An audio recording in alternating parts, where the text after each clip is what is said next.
नमस्कार दोस्तों, DD react के एक और रिएक्शन वीडियो में आप सभी का स्वागत है। मैं हूं आलोक। तो आज जिस वीडियो पर मैं रिएक्शन देने जा रहा हूं और जो वीडियो मैं आप लोगों के साथ देखने वाला हूं, वो वीडियो है कैटलिस्ट रिकॉर्ड्स का और इसका टाइटल है first time in Indian history 400 billion dollar exports done.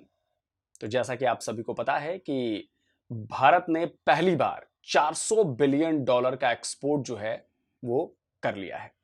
तो इस पर पाकिस्तान की जनता क्या कह रही है, इस पर यह वीडियो बनाया गया है। तो चलिए भाई देखते हैं कि भारत के इस इतनी बड़ी अचीवमेंट पर पाकिस्तान की जनता जो है वो क्या कह रही है। व्यूअर्स, आज हम बात करेंगे, आज हम पाकिस्तान और इंडिया का कंपैरेटिव एनालिसिस करने जा रहे हैं on the sector of exports. अगर हम बात करें इंडिया के एक्सपोर्ट्स की, तो अभी रिसेंटली जो रिपोर्ट आई है उसमें बताया जा रहा है कि इंडिया के एक्सपोर्ट जो है वो 400 बिलियन डॉलर्स तक पहुंच गई हैं। अगर हम बात करें 2022 की, तो हर घंटे इंडिया की एक्सपोर्ट्स 46 मिलियन डॉलर्स की हो गई हैं। इसी पर नरेंद्र मोदी ने जो है एक बात बोली है, उन्होंने कहा है कि भारत अब आत्मनिर्भर भारत बन रहा है। इस पर उन्होंने हर सेक्टर में काम करने वालों का शुक्रिया अदा भी किया है, उन्हें अप्रिशिएट भी किया है। आज इसी पूरी सिनेरियो के बारे में हम पाकिस्तानी अवाम का रिएक्शन रिकॉर्ड करेंगे, उनसे पूछेंगे कि क्यों इंडिया के एक्सपोर्ट जो है वो इतना आगे बढ़ रही हैं, इंडिया की इकोनॉमी इतना ज़्यादा ग्रो क्यों कर रही है, और अगर हम इसके कंपैरिजन में पाकिस्तान को रखें तो पाकिस्तान इस वक्त कहाँ स्टैंड कर रहा है। तो चलिए मेरे साथ कनेक्ट रहें और देखते रहें कि हमें पाकिस्तानी अवाम क्या रिव्यूज़ देती है। ठीक है, ज़बरदस्त है, काम करना चाहिए। सबसे ज़्यादा जो उनकी एक अच्छी बात है वो यही है कि वो बहुत प्रोफेशनल हैं और काम की तरफ बहुत तवज्जो देते हैं, और अगर दुनिया भर में उनकी चीज़ों को पसंद किया जाता है तो इसमें कोई दो राय नहीं है। पाकिस्तान में भी उनकी चीज़ें, लाइक अगर आप चुनरी की बात करें तो जो इंडिया से चुनरी आती है या बहुत सारी इस तरह की चीज़ें आपको अभी तक पाकिस्तान में उनकी अवेलेबिलिटी नहीं मिलेगी, कि इंडिया जहाँ पर था वो वहीं का वहीं है, उसको तो तकसीम का शिकार नहीं होना पड़ा ना। जिस तरह अगर आप देखें कि जब तकसीम हुई है तो जिस तरह उन्होंने हमारे साथ किया था कि बांग्लादेश को भी हमसे अलग कर दिया, और बिल्कुल वो कहते हैं ना, वो इन्होंने खुद ये जुमले बोले थे कि ऐसा कटा पटा पाकिस्तान हवाले करो, तो बस वो कटा पटा दिया था। तो फिर उसके बाद हमने जितनी तरक्की की है, मैं तो कहती हूँ कि बड़ा कमाल कर दिया है।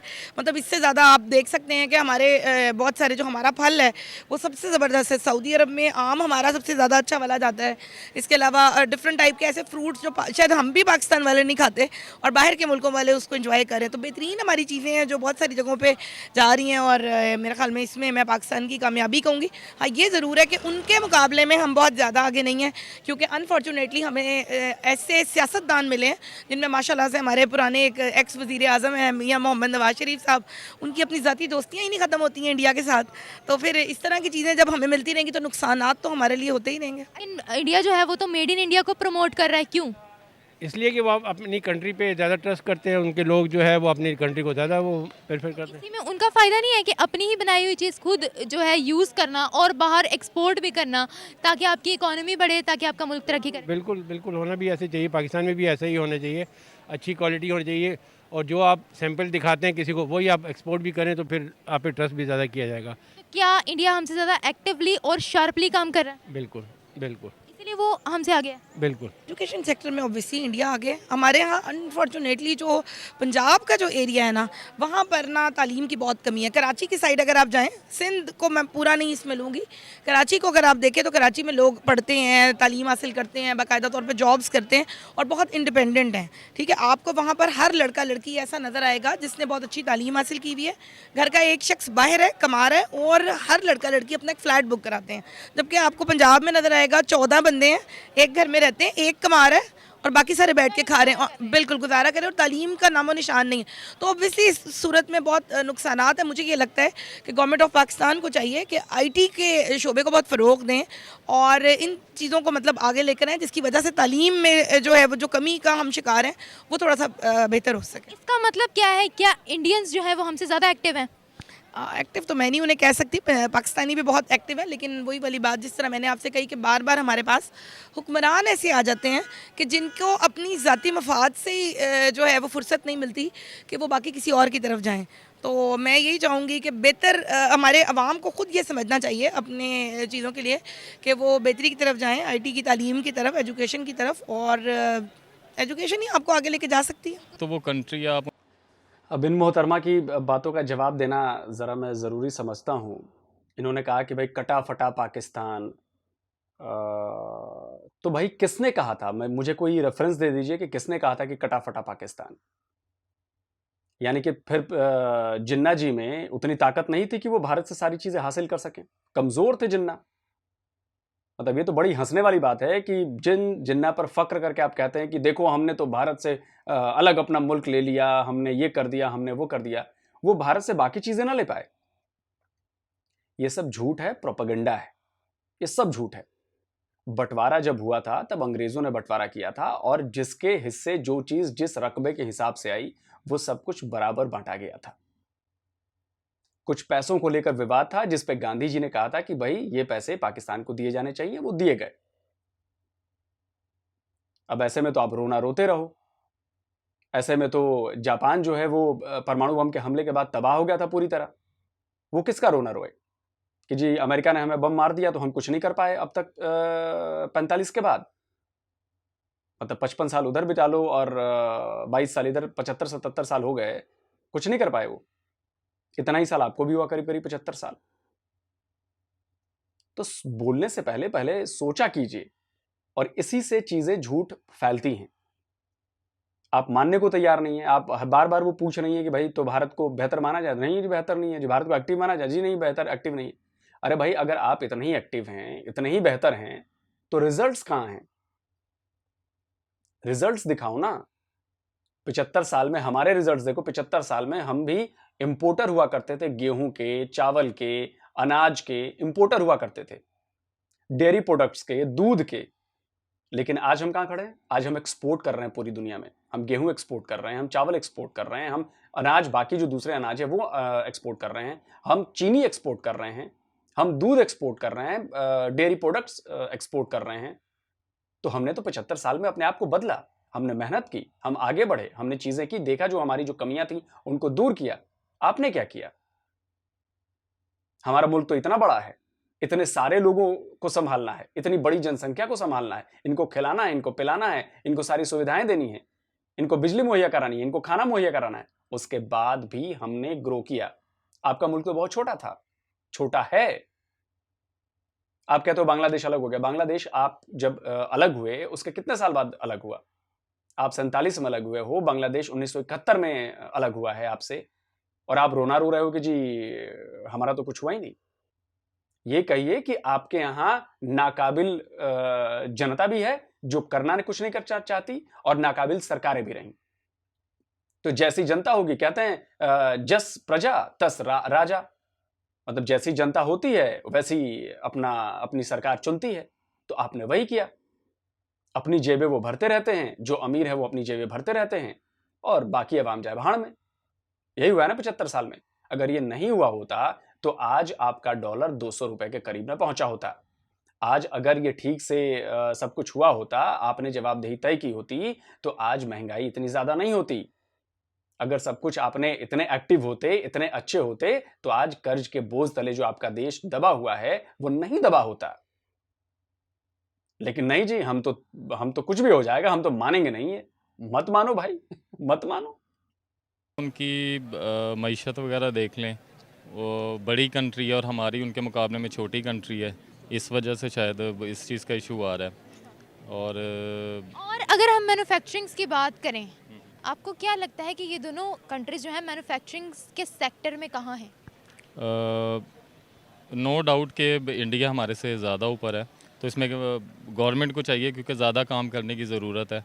अगर हम अपनी मईशत को इकोनॉमी के ऊपर देखना चाहते हैं तो उसके लिए हमें ज़रूरी बात है कि अपनी जो इंडस्ट्रियल हब है उसको ऊपर लेके जाना चाहिए, उसमें काम ज़्यादा करना चाहिए। हम देखें तो अभी भी हमारी एक्सपोर्ट जो है, एक्सपोर्ट के अलावा जो हमारी क्वालिटी है वो इंडिया से बहुत बेहतर है। हम लोग रहते हैं अमेरिका में, अमेरिका से हम लोग आए हैं, यहाँ पे वर्जीनिया में रहते हैं, और हमें कोई वहाँ पे काफ़ी टाइम हो गया है। लेकिन हम वहाँ भी देखते हैं कि जो इंडियन लोग हैं वो पाकिस्तानी क्वालिटी को बहुत पसंद करते हैं। जब भी हम पाकिस्तान कभी भी आते हैं तो हमें यही कहते हैं जी आप पाकिस्तान से हमारे लिए जो कॉटन है या जो भी वुमेंस की स्टफ़ है वो ज़रूर लेकर आएँ। अच्छा, मुझे ये बताएं, अगर इतनी हमारी क्वालिटी अच्छी होती, हमारी एक्सपोर्ट्स इतनी अच्छी होती, तो फिर हमारी इकोनॉमी क्यों ना बूस्टअप हो रही होती? ये तो पॉलिटिशियन पे डिपेंड करता है कि उन्होंने कैसी पॉलिसीज़ बनानी है। अगर हमारी पॉलिसीज़ अच्छी होंगी तो लाज़मी बात है कि हर चीज़ अच्छी होगी। तो कोई भी गवर्नमेंट हो, अगर आपको अपनी जो है ना एक्सपोर्ट बढ़ाने के लिए ट्रेड अच्छी करनी चाहिए दूसरे कंट्रीज़ के साथ। मुझे ये बताएं, बताएं कि पाकिस्तान इंडिया एक साथ आज़ाद हुए थे, फिर इंडिया इतना ज़्यादा एक्सपोर्ट्स में, इकोनॉमी में आगे कैसे जा सकता है? वही फिर भाई फिर मैं कहूँगा एक साथ आज़ाद नहीं हुए थे। आप कब गुलाम थे? कोई पाकिस्तानी मुझे ये बता दे कि 1947 से पहले आप किसके गुलाम थे? आपकी कंट्री का नाम क्या था? नई कंट्री बनी ना। 1947 से पहले पाकिस्तान नाम की कोई कंट्री नहीं थी। वो हिंदुस्तान था, वो भारत था। ईस्ट इंडिया कंपनी थी अंग्रेजों की जब आई थी, तो मुगल हिंदुस्तान पे राज करते थे। उसके पहले सम्राट अशोक पूरे भारतवर्ष पे राज करते थे। उसके पहले आर्यावर्त था। तो ये तो हजारों साल से है। तो ये जो आप लोगों के जो फैलाते रहते हो ना कि हम दोनों एक साथ आजाद हुए, किससे आजाद हुए भाई? बताओ तो सही, कौन सी कंट्री थी आपकी जिससे आजाद हुए? बता दो भाई। बात आती है कि जी पॉलिसीज़ की बात, अगर आप अच्छी पॉलिसीज़ बनाएंगे, दूसरे कंट्रीज़ के साथ अच्छे ताल्लुकात रखेंगे, तो लाजमी बात है कि अच्छी चीज़ आप भी एक्सपोर्ट कर। अभी भी जो है हमारी कई चीज़ें दूसरे कंट्रीज़ में जाके वो अपना लेबल लगा के भेज देती हैं। अच्छा, आप मुझे ये बताएं, अगर हम मैन्युफैक्चरिंग की बात करें तो किस कंट्री की मैन्युफैक्चरिंग अपनी है और ज़्यादा है? मैं तो पाकिस्तानी को प्रेफर करूँगा। पाकिस्तान में कौन सी मैन्युफैक्चरिंग हो रही है? हर चीज़ की हो रही है तकरीबन, लेकिन किस चीज़? ये जो आपने शर्ट पहनी हुई है, जी जी अच्छा आप तो अमेरिका की। जी जी। अच्छा मुझे ये बताएं, कभी आपने पाकिस्तान में किसी चीज़ पर मेड इन पाकिस्तान का टैग लगा हुआ देखा है? नहीं, फिर लेकिन बाहर कंट्री में आप जाएँ तो वहाँ पे कई चीज़ों पे मेड इन पाकिस्तान का लिखा होता है। हमारी अपनी कंट्री में क्यों नहीं? इसलिए कि लोग प्रेफर करते हैं कि जी बाहर की चीज़ ले, बेशक आपकी अपनी कंट्री की चीज़ होगी, लेकिन वो ये कोशिश करते हैं कि इस पर लेबल जो है वो बाहर का हो, ताकि हम दूसरों को बता सकें जी ये मेड इन चाइना है या मेड इन इंग्लैंड है। लेकिन मैम सबसे पहली बात तो ये है कि वो हमसे टेक्नोलॉजी में काफ़ी आगे हैं, ठीक है। वो एक्सपोर्ट करने की बजाय वहीं पे इंडस्ट्री अपनी लगा रहे हैं अपने मुल्क में ही सारा कुछ। उनके एक तो जॉब्स निकलती हैं, लोगों के लिए भी अच्छा है, और उनको चीज़ें सस्ती पड़ती हैं। जब हम इंपोर्ट करेंगे, बाहर से मंगवाएंगे चीज़ को, फ़र्ज़ कर लें कार ही है किसी कंपनी की, हम बाहर से मंगवाते हैं, यहाँ पे इंडस्ट्री नहीं है, यहाँ पे मंगवाएंगे तो वो आपको काफ़ी टैक्स भी पड़ जाना सारा कुछ, और गरीब आवाम जो है एक कार लेने के लिए वो काफ़ी सारे पैसे खर्च कर देता है। अगर यहीं पे इंडस्ट्री हो, यहाँ पे जॉब्स भी बनेंगी और लोगों को भी फ़ायदा है, और चीज़ सस्ती से सस्ती पड़ेगी। अच्छा गोल्डन बॉय, मुझे ये बताएं कि जिस तरीके से इंडिया आगे जा रहा है, ठीक है, इंडिया की एक्सपोर्ट्स बढ़ रही हैं, और इंडिया जो है हम देखते हैं कि इंडियंस जो हैं इंटरनेशनल ऑर्गेनाइजेशंस में एज अ सीईओ काम कर रहे हैं, अपने मुल्क में जो है उनके यूनिकॉर्न स्टार्टअप्स बढ़ रहे हैं, जितनी तेज़ी से वो लोग आगे जा रहे हैं, आपको लगता है कि हम इंडिया को बीट कर पाएंगे आने वाले सालों में? नहीं, इंशाल्लाह कर पाएंगे, ऐसा कुछ भी मुमकिन नहीं है। पाकिस्तान के नौजवान बहुत ज़्यादा अपना पुरजोश हैं। अगर उन्हें मौका दिया जाए, अगर उन्हें करवाया जाए कुछ, आपको इंडिया के अलावा मैं एक कंट्री की मिसाल देता हूँ कि छोटे छोटे बच्चे हैं जो स्कूल्स में काम जो वो करते हैं, स्टडी करते हैं, और फारिग टाइम में टेक्नोलॉजी का काम सीखते हैं और करते हैं, ठीक है। आप यहाँ पे टेक्नोलॉजी को लाएं, यहाँ पे बनवाएं, लोगों से असम्बल करवाएं, यहाँ के लोग करेंगे, और ऐसे हाथ पे हाथ धर के उनको देखते रहेंगे, वो मज़ा नहीं आना उस चीज़ का। अगर खुद कुछ करेंगे ना, फिर ही मज़ा आना है। अच्छा मुझे ये बताएं, हम दोनों कंट्रीज एक साथ आज़ाद हुए थे, हम एक दिन पहले आज़ाद हुए थे 14 अगस्त को, वो 15 अगस्त को आज़ाद हुए थे, ठीक है। फिर हम लोग उनसे पीछे क्यों हैं? क्या वो लोग ज़्यादा एक्टिवली काम कर रहे हैं? जी, ये तो बात है कि वो एक्टिवली काम कर रहे हैं। अब उनके इंडस्ट्री वगैरह वहाँ पे लग रही है, तो ज़ाहिर बात है गवर्नमेंट इन्वॉल्व है, ठीक है। सारा कुछ हमारी गवर्नमेंट को भी चाहिए कि यहाँ पे इंडस्ट्री लगाएं, यहाँ पे इंडस्ट्री का बुनियाद रखें, ये टेक्नोलॉजी की जितनी हैं यहाँ पे लगें, यहाँ पे लोगों को अच्छी चीज़ और मुनासिब रेट पे यहाँ पे उनको दस्तयाब हो। जी तो व्यूअर्स, ये थी हमारी आज की वीडियो। होप सो कि आपको हमारी वीडियो पसंद आई होगी, लोगों के रिव्यूज़ आपको समझ आए होंगे, पसंद आए होंगे। अगर आपको हमारी वीडियो पसंद आई हो तो कमेंट बॉक्स में लाजमी मेंशन कीजिएगा। इसी के साथ मुझे दीजिए इजाज़त, मैं मिलूंगी आपसे एक नए वीडियो और एक नए टॉपिक के साथ। तब तक अल्लाह हाफिज़। हाँ तो दोस्तों, वीडियो हो गया है ख़त्म। और निमरा अहमद जी, आज़ाद दोनों मुल्क हुए थे, आप पहले हुए थे। अच्छा ठीक है भाई। 1947 से पहले मुझे बताएंगे कि भाई पाकिस्तान नाम का मुल्क किधर था, बताइएगा मुझे। तो भाई दोस्तों, ऐसा है कि वापस टॉपिक पे आते हैं, और टॉपिक ये था कि 400 बिलियन डॉलर्स का भारत ने इस साल एक्सपोर्ट किया है। गुड्स जो एक्सपोर्ट्स होते हैं, ठीक है, एक्सपोर्ट किया है। अब पाकिस्तान की जो पूरी इकॉनमी है वो करीब मुझे लगता है कि $350 बिलियन के आसपास है। तो हमारा जो एक्सपोर्ट है वो पाकिस्तान की इकोनॉमी को भी पार कर गया है, और सिर्फ एक्सपोर्ट गुड्स की, बाकी तो पता नहीं और भी बहुत सारी चीज़ें हैं। टोटल इकोनॉमी देखें तो हमारी 3.1 ट्रिलियन की है, आपकी 350 बिलियन की है, तो करीब करीब 10% पे हैं आप हमारे। तो ऐसा क्यों हुआ? ऐसा इसलिए हुआ क्योंकि भारत की नीतियां लोगों के लिए बनाई गई। भारत की नीतियां, भारत की सरकारों ने जो अपने विजन दिखाया, वो विजन भारत की ग्रोथ के लिए था, भारत के डेवलपमेंट के लिए था। जैसा कि मैंने आपको बताया, कई चीजें हम इंपोर्ट करते थे, लेकिन धीरे धीरे करके हमने वो एक्सपोर्ट करने शुरू कर दिए हैं। अच्छा, हम आयरन भी एक्सपोर्ट करते हैं, अब डिफेंस एक्सपोर्ट में हम बहुत अच्छा कर रहे हैं। आप फलों की बात आपने की है, आम यहाँ से सबसे ज़्यादा एक्सपोर्ट होते हैं। आपने बात की कि आपके यहाँ की कई चीज़ें दूसरे देशों में लेबल लगा के बेच दी जाती हैं। वो भाई साहब जो थे वो फंस गए इस बात पे कि भाई पाकिस्तान का टैग क्यों नहीं दिखता है। अब पता नहीं कहाँ दिखता है, मुझे लगता है कि कपड़ा तो मेड इन बांग्लादेश दिखता है या फिर मेड इन इंडिया दिखता है। बाकी कॉटन की बात करें कि आप हमारे यहाँ से मंगवाते, कॉटन आप हमारे यहाँ से मंगवाते थे, कॉटन हमारे यहाँ से जाती थी आपके यहाँ, अब नहीं जा रही है। जब से इमरान खान ने कारोबार बंद किया है भारत के साथ, उसके बाद से आपके यहाँ कॉटन की शॉर्टेज हो गई है, और आप यही कॉटन हमारा दुबई और यूएई के रास्ते मंगाते हो। उससे कपड़े आपके महंगे हो गए हैं, आपकी इंडस्ट्री ठप पड़ गई है। जो मिल्स हैं, जो उनके मालिक हैं, जो उनके कारोबारी हैं, वो लगातार कह रहे हैं कि भैया कुछ करो, इंडिया से मंगवाओ। अभी आपके पीएम के सलाहकार थे, उन्होंने भी कहा कि बिजनेस करना भारत के साथ जरूरी है।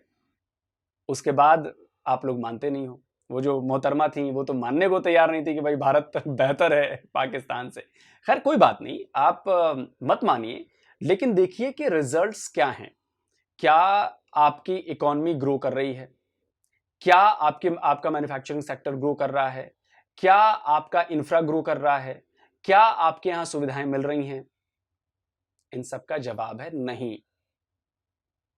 अगर ऐसा होता तो आपको कर्ज मांगने की जरूरत नहीं पड़ती। हर तरफ आपके पीएम इमरान खान हाथ फैलाए घूम रहे हैं। अभी रशिया गए, वो गलत टाइम पर रशिया गए, और वहां भी वो हाथ फैलाए नजर आए। वहां से भी उनको लोन चाहिए था, वहां से वो वीट खरीद कर आए हैं, वहां से गैस की डील करके आए हैं।